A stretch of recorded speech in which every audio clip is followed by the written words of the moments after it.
The Canadian Challenge, a sled dog race that follows the trails of old. A race that challenges the mettle of humans and dogs alike in a bonding like no other in the world. For some, the challenge proves as a qualifier for larger races like the Yukon Quest and Iditarod. For others, it is a lesson in perseverance that few are able to finish.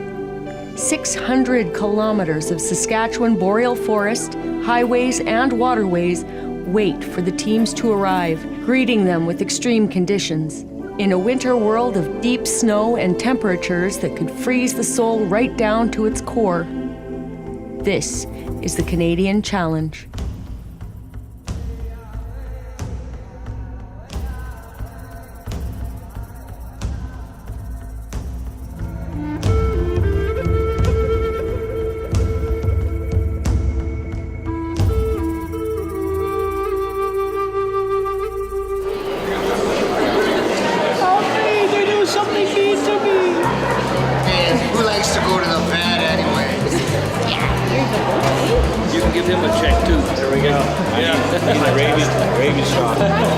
In 2019, 17 teams of mushers and their dogs arrive in Prince Albert, Saskatchewan to prepare for the hard days to follow.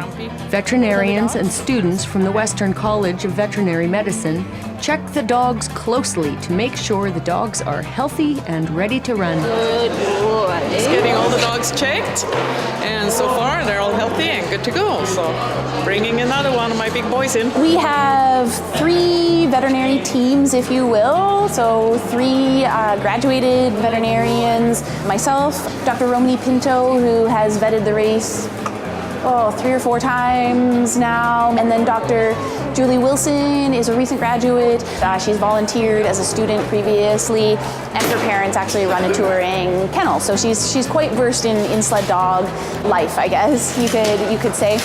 So we will each have our own vehicle. We will each have 1 veterinary student teamed up with us. We look at everything. We ask about their general health and how they've been doing.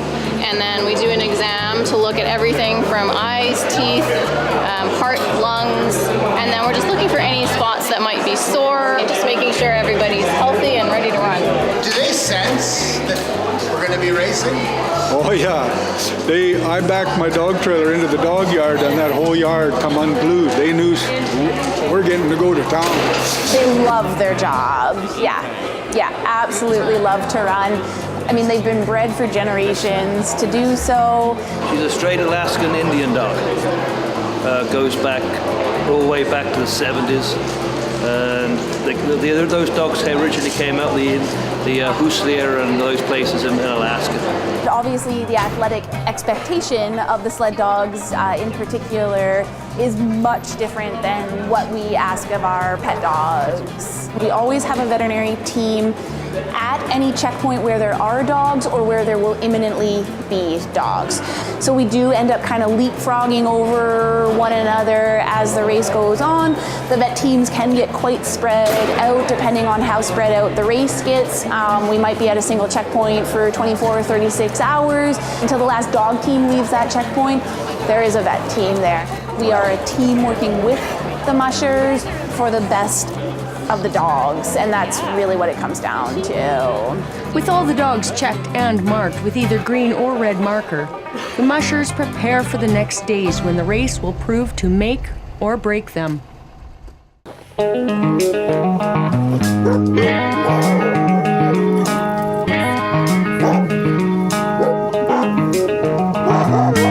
Prince Albert National Park, Elk Ridge Resort hosts the beginning of the race. All of the mushers are getting ready, and the dogs, well, they speak for themselves. First in line is Saskatchewan cowboy and rancher Jerry Walker. Jerry has run this race and won it numerous times. His over 15 years of experience definitely make him one of the mushers to beat. The connection we have between us mushers, it's a different world. Jerry and I go back probably about 18, 19 years. So yeah, we know each other. We raced against each other for many times, and there's times, Jerry won and there's times that I won.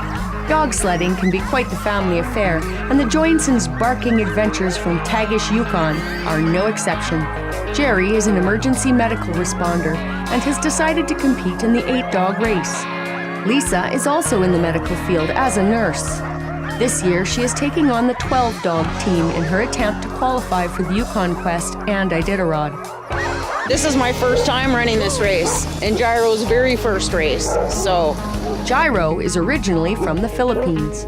Amanda Grant became friends with Gyro when his family made a home in Unity, Saskatchewan. They made me try and I really liked it, and they said I could race, and I'm like, yeah, totally. Your GPS tracker, it's in the booty, just to protect it. Okay. Just leave it, make sure you don't lose it, it's just in here, okay? Sure. As the start time approaches, the dogs get lined up. The sound of excitement becomes deafening. Okay! You guys back up! Let go! Back up!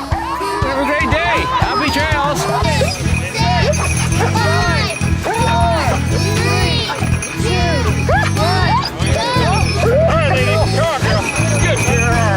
The start of the race is an exciting time for everyone, and spectators from around the world come especially to enjoy the event. With seemingly perfect conditions, the teams start out in good form. Canadian Challenge Sled Dog Race is probably, to be honest, the best sled dog race in Canada. You know, it started in '98. You know, we're hitting a bunch of fur trading trails, old highways, open lakes, you name it. It's a variety, and because, you know, we can put on such a nice variety, it's a great qualifier for the famous Iditarod and the Yukon Quest. And so we're really happy to see, you know, some teams coming from farther away to run this race because, you know, they've been hearing what a great race it is. The Canadian Challenge started out with just the one category 10-dog race, and slowly we moved to a 12-dog race, an 8-dog race, and the last couple of years we added a 6-dog race for people that, just want to have some fun and don't have too many dogs. Oh yeah, my big one's in there. I'm sweating. For Range's team. Head out from Elkridge to La Ronge and go north over Grandmother's Bay, Stanley Mission, and then return back to La Ronge. The 8-dog race, they'll start 2 in Elkridge and follow the same trail as the 12-doggers and finish in La Ronge. It's probably about a 180-mile run. And then, of course, we got the 6-dog open race that makes a loop at Elkridge.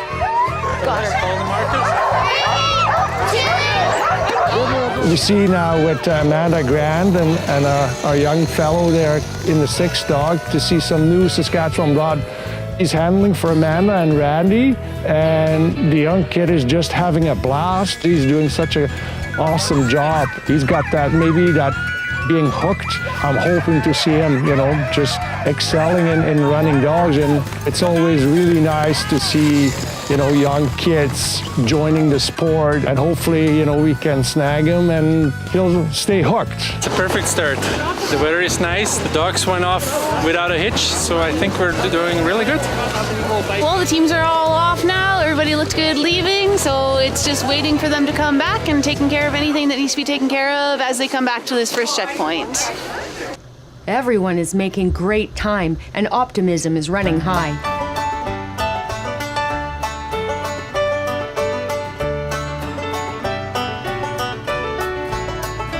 Good dogs. It's an addiction. You know, people say, what do you see in it, you know, in that dog, in running sled dogs, and especially running for hours and hours on end, dark nights, you know, 30 below, +5, you call it, and, you know, it's something, I always say it's an addiction, and I don't even know if it's a healthy addiction or because the dogs are usually the lucky ones. It's usually the mushers that suffer the most with weather, and the dogs are our #1 priority. It's a bond that you have between your dogs. It's hard to describe till you're actually standing on those runners and see what they can do. I cannot describe it. It's you know, when another musher invited me to go out on a dog team, and We went for probably a 2-hour run, and I was just loving it. And he said, "Well, why don't you come out, and handle for me?" And I did. And well, I guess 18 years down, we're standing here at the finish line. Probably ran it about over a dozen times, won a couple of times, and still going hard. Maybe not running dogs, but I get a different satisfaction of able to help organize this race and to keep it going.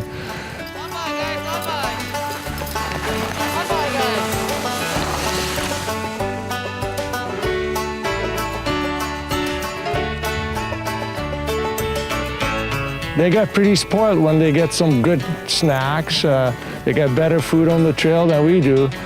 The dogs, are the mushers' #1 priority. They're their lifeline. But it's like I said, it's the bond we have.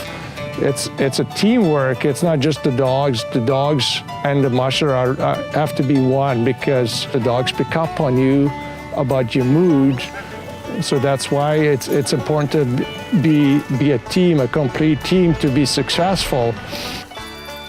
Having all reached the turnaround, the teams head back to Elkridge, where the support teams and veterinary teams wait in anticipation. If you see something and you think one of us has missed it on a dog, speak up, okay? Please don't let things just go on by. You are our eyes as well, okay? So don't be scared to say stuff. The large teams begin to arrive back. Some continue on to the next check stop with plans to rest along the trail. Around the light post, Randy. You going back out, or are you gonna stay? Yeah, I'm gonna go back out. You're gonna go back out? Okay. Up and around the light post and bring it back here. Hang on, guys. Randy McKenzie from Fort McMurray, Alberta, has been mushing for over 20 years and is attempting to qualify for the bigger races. The trails are great. Temperatures are a little bit warm for the dogs, but they're great for me. So yeah, no, it's been a great run so far. Moving on? Yep, I'm going. Okay, guys, hop up, hop up, hop up, hop up.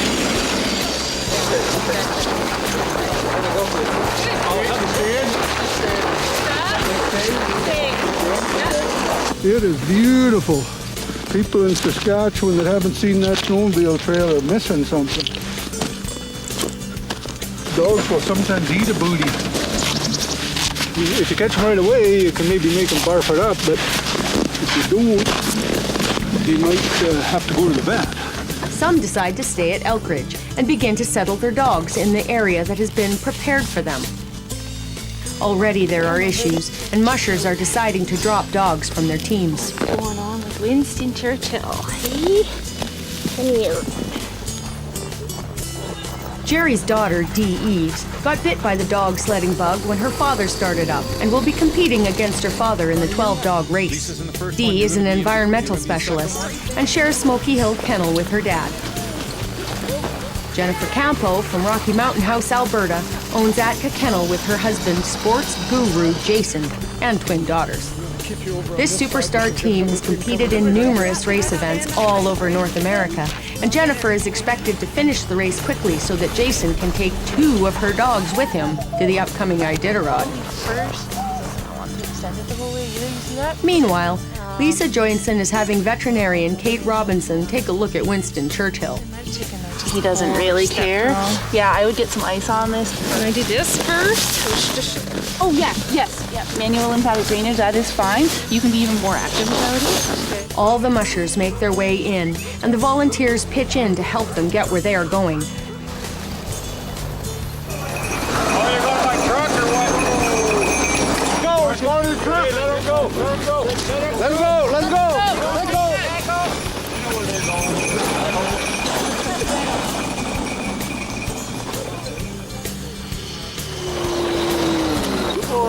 Are you staying, buddy, or are you going through?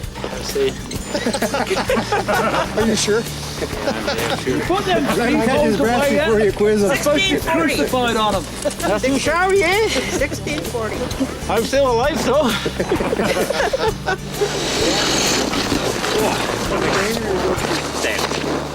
He's staying, MJ. Must be a young leader that didn't quite have enough nerve to come in by all these people. Amanda and Gyro have remained close together for the duration of the race. Amanda crosses the finish line first. So you just sign right here. There, Dad. Come on, guys. Come on, puppies. Let's go. Fine. 1654. As I understand, as I was told, Gyro beat me. Congratulations, young man. Hey, looks like you beat her. Really? Yep. Randy texted me last night and told me, good luck to both you and Gyro, but if Gyro beats you, he's fired. So I'm really glad he won, but I'm really going to be sad to tell him he's out of a job. Oh, look at photo.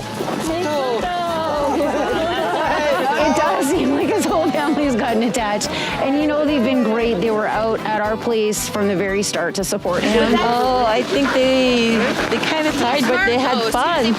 Right, buddy? You did a good job.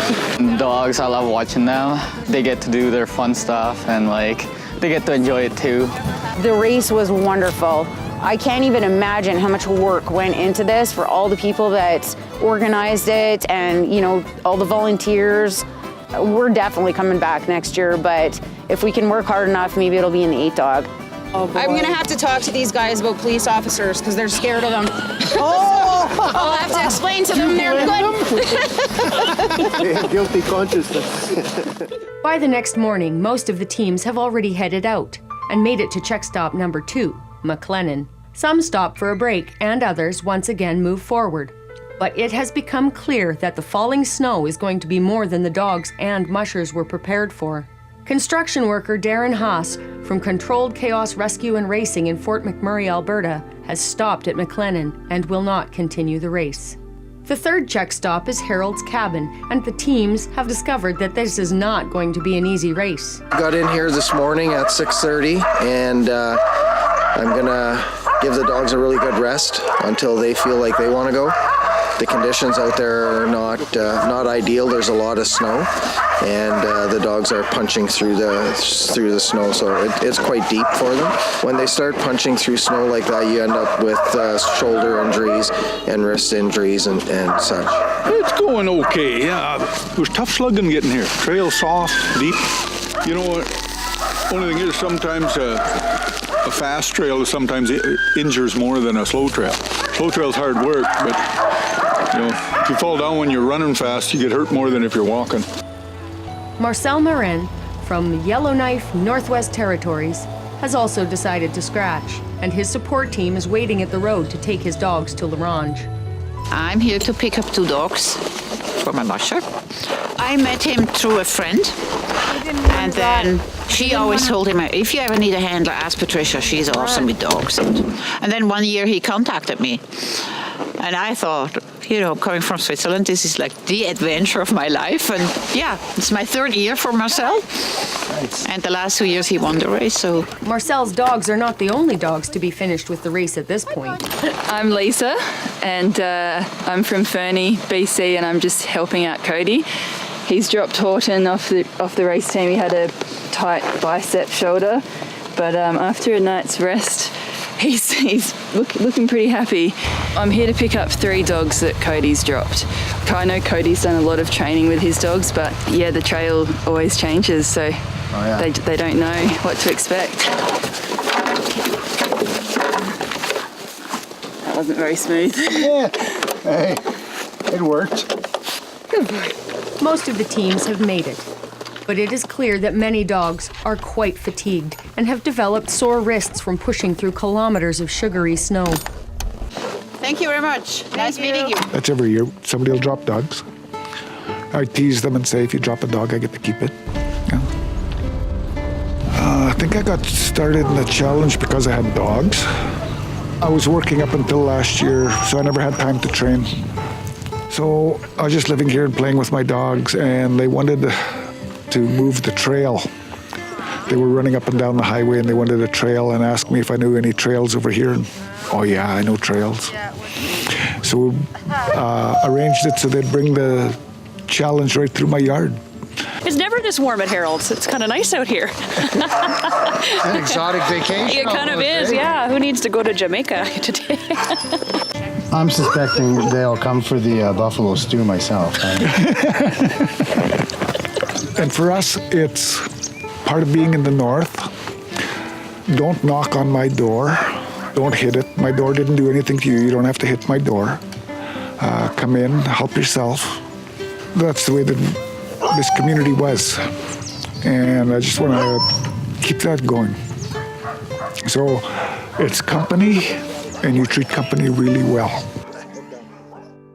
Swiss musher Ralph Herzog from Rocky Mountain House, Alberta, started out the race strong, but the treacherous winter conditions of the north played a nasty card for the enthusiastic musher, and on his way to the third check stop, something went wrong.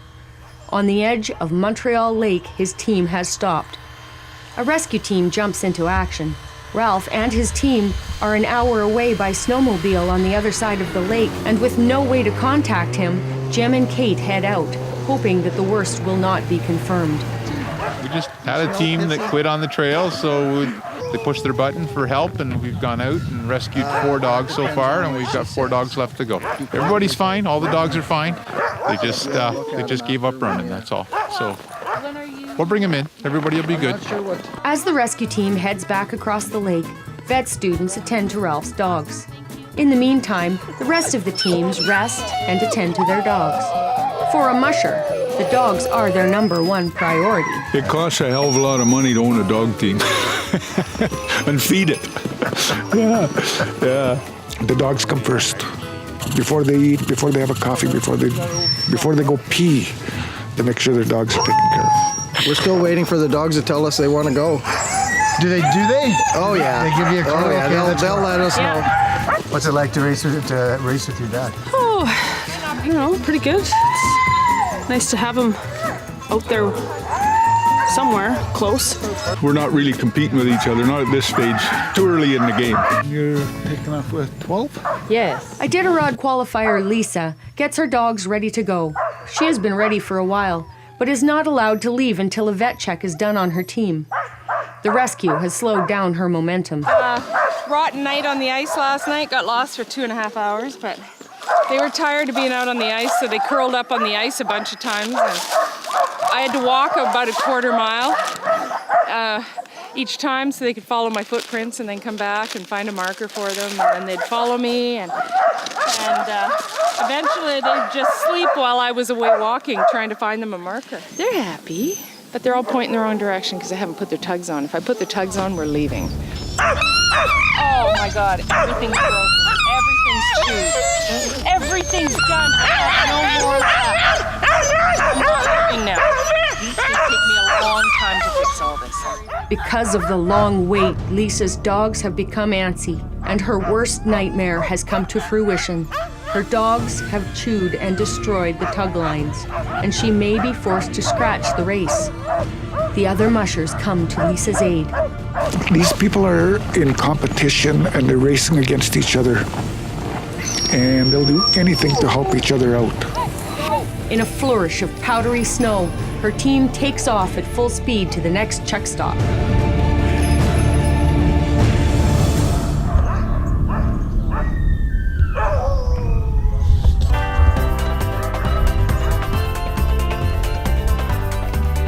You know, we got, of course, Sid Robinson. I can't forget Sid from Ronge. I don't know how he does it, but he always ends up being the Red Lantern. The last team to arrive at the check stop is Ronge musher Sid Robinson, a retired court judge. That's a long, slow trip, though, I tell you. The Red Lantern dates back from probably 1800s or whatever. A lot of traveling in the winter was done by dog team or walking or horse teams, and sometimes you get into bad storms and all that, so a lot of households, homesteads had a lantern in front. Roadhouses, they always had a lantern in front of the window just to show that, you know, there is somebody there and they can point to that building. They don't understand a word I say, I pretend they do. We kind of wanted to mimic it with the distance racing. So when the last musher comes in, everything is safe and the race is closed, and then the last musher blows the candle out. Gareth Wright, he got it in his head about 50 years ago to breed a special breed of dog, and he called them the Aurora Huskies. They're half regular husky, like 1/4 Irish setter and 1/4 wool. I had a dog that was 1/4 Chesapeake Retriever once. she was an extremely tough dog. So they try everything. I even had a dog that was part dingo. She wasn't that great, but she was a sled dog. So there's some real thoroughbreds coming through here, like some of the best dogs in the world are coming through my yard.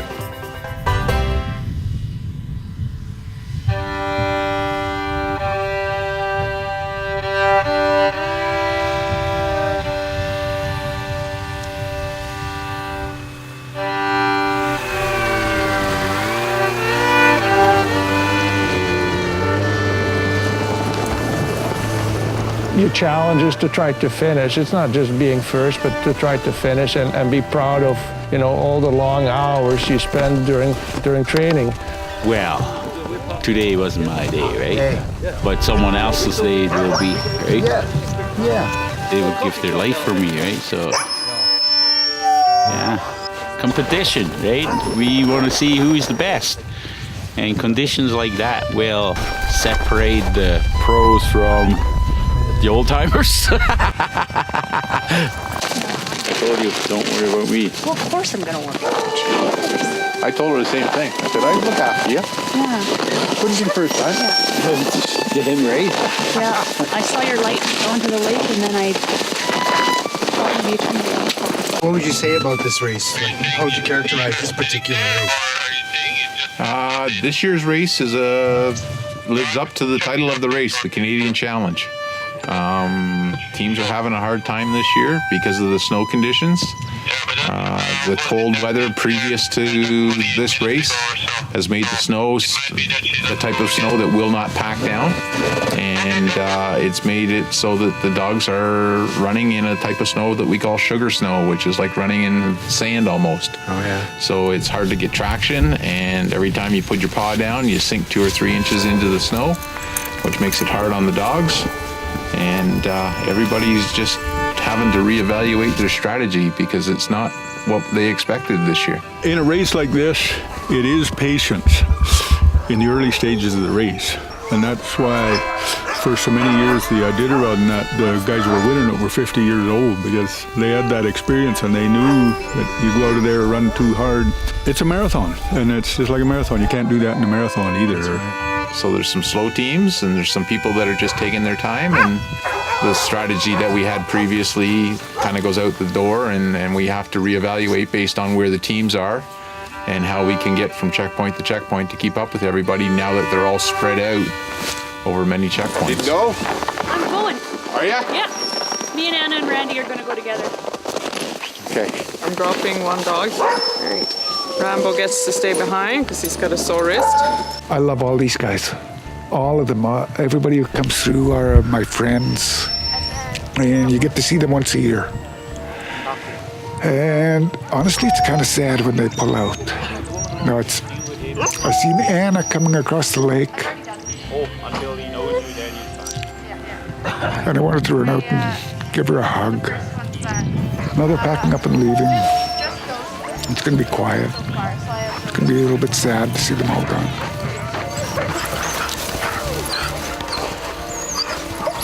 Have a good one. Thanks a lot.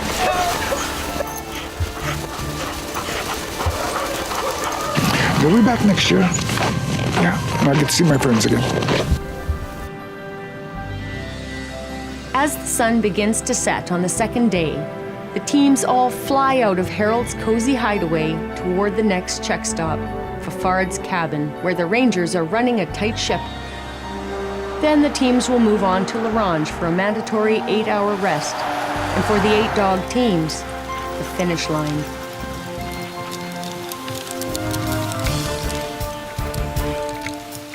See you later.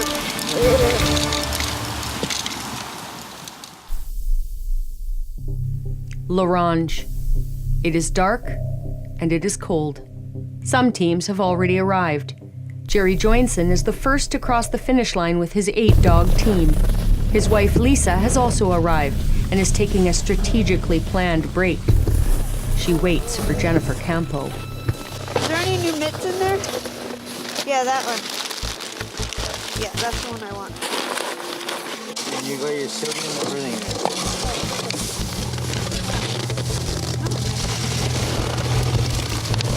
Okay, no, okay. right there. Now just get them to me. Do you know if it's all river running or is it going to be? No, you're going to be, there's a lot of portages. Okay.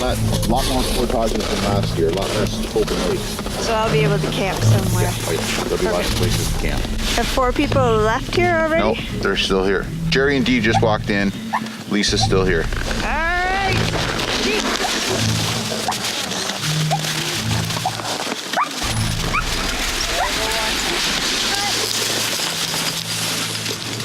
Snowmobiling is a common form of winter transportation in Ronge, and the lake is covered in trails.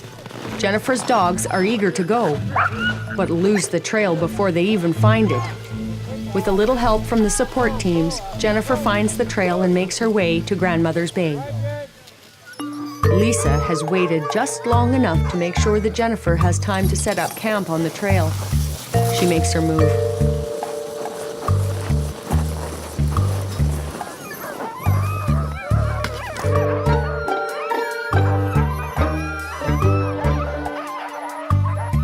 The trail is now set by the previous team, and Lisa's dogs easily find it and jog out. Good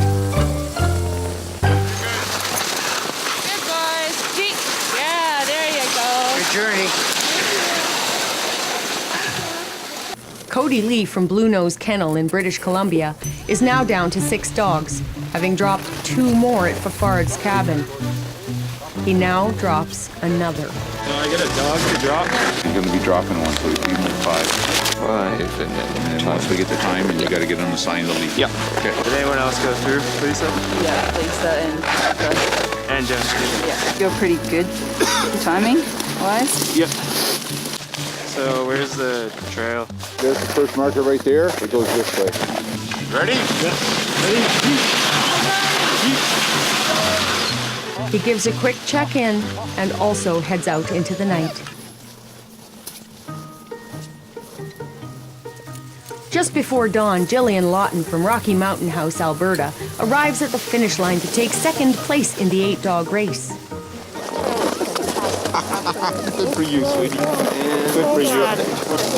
Time for breakfast? GPS, please. Thank you. Okay, that's it. She's not going anyplace. Oh, that's it? She's done. Oh, she's done. Unless she wants to. Jill, did you want to switch categories and keep going? Yeah, I kind of thought. I'm kind of disappointed, actually. My dogs would probably go. Yeah, they look good. Okay. There's my hands. Did you switch your lamp off, Jill? Oh, yeah, of course. Sorry. Better? Could you just put your mascara on, Jill? Nippy. She was really good, and she's all business. Like, I can't believe she's just like, Let's go. Race time, she's just like, come on.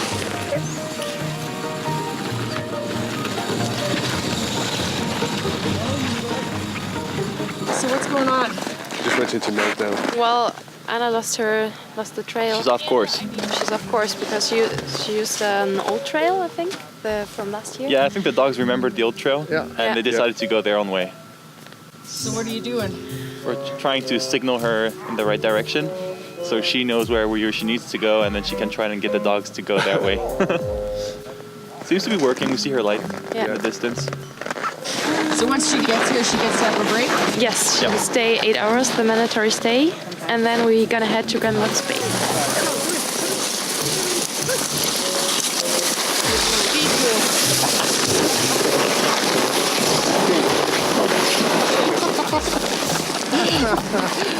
Okay. You're taking her eat on mandatory? Yeah. Yep. Okay. Okay. Kate's right there, ready to do your All right. mandatory. Okay. Yeah. So away you go. We'll see you at Grandmother's. We were watching. So what were your thoughts there? I was probably sleeping on my sled, and then suddenly I was on this neat little skidoo trail whipping through the trees. Anna, hold it. Hang on just a second. I gotta sign in.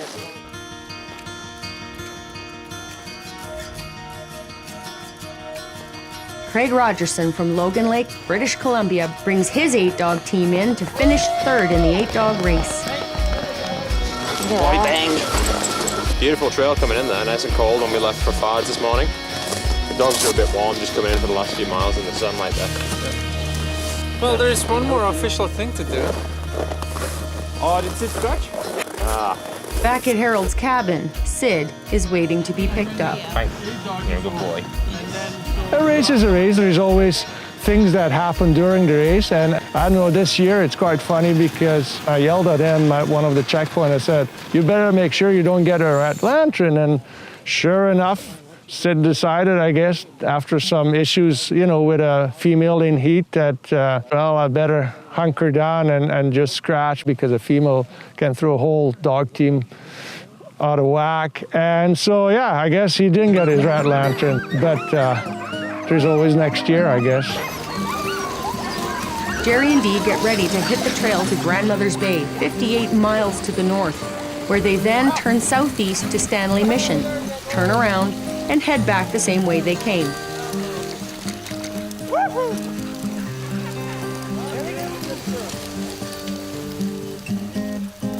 Our rangers, they're our lifeline. I don't know how we can go without them. They became such an important part of the race. I cannot think about not having the rangers. We can count on them if we have a rescue to do. They're always standby. I'm hoping that we can have that relationship with them for many, many more years. As the sun sets on day 3, all looks well for the racers. But northern Saskatchewan is not to be taken for granted and will once again prove to challenge the teams. Throughout the last night of the race, Jennifer and Lisa have made their turnaround and are racing back to Ronge. Jennifer has taken a commanding lead, and before dawn, she crosses the finish line, the first woman in years to win the race. This morning was kind of a nice finish of Jennifer Campo. She struggled a little bit. There was at one point I thought, she recapped everything. She had a little down point on one of the trails. The dogs didn't want to go up a big steep hill, and I thought, that doesn't look good. And she moved every dog up, pulled her sled up, and hooked up again and left. And after that, she really picked up the pace, and she did some amazing runs and kept her speed up. And I think she really deserved to win the 12-dog challenge. 2 hours after Jennifer takes first, Lisa arrives in second place and has attained her goal of qualifying for the Iditarod. She had a pretty tough competitor behind her, Lisa Johnson. I know she ran it as a qualifier, so she had no handler assistance. She did everything herself. You want to go to your dogs first? I do. It was very, very cold, but ran without a headlamp all last night, and it was just beautiful under the moon. The dogs just loved it. Yeah. Fabulous. It was great. Congrats. Thank you. The 8-dog, we got Jerry Johnson showed that, between him and his wife, Lisa, they had a hell of a good training year. Jerry finished with all his 8 dogs, that's an accomplishment. We're kind of waiting here for 3rd and 4th. It's between father and daughter, and I don't know, we'll see if Dad wants to let his daughter win here, but it would be very nice to see the 3 top teams are all women. It's one of the few races where we've seen so many women actually enter the race. I think we had more women in the 12-dog than guys, and yeah, it's great. For Jerry and Dee, the race is on, and everyone at the finish line is making bets on whether Jerry is going to allow his daughter to beat him.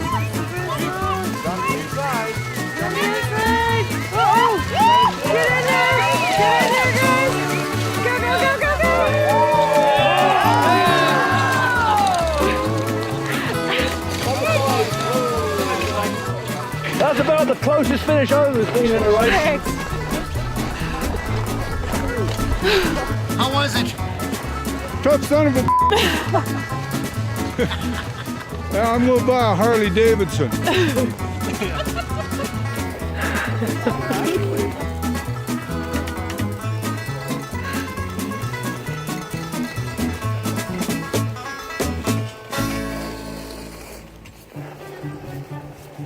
Far in the distance, a small team can be seen trotting on the trail with their exhausted musher pulling the sled forward and even running alongside to take the pressure off his dogs. I was hoping whoever left Ronge would finish, but sometimes it just does not work out. The dogs just sometimes goof off. So yeah, it's too bad to see Anna and Randy scratch. I know they worked very hard to put the miles on to come up here, and it's always sad if you can't make it, but you don't have to get it. They'll be back next year. Yeah, right here. First of many, hopefully. But yeah, that was awesome. It's always so nice to see everyone come in with a big smile and be happy and being thankful. Yeah, I think I made the dinner reservation. These dedicated and passionate people have once again taken a test of endurance, strength, tenacity, and heart. A family reunion like no other. And so ends another chapter. As the sun begins to set, Cody Lee's tiny team make it home safe to blow out the light and end the Canadian Challenge for another year. Woo! Awesome.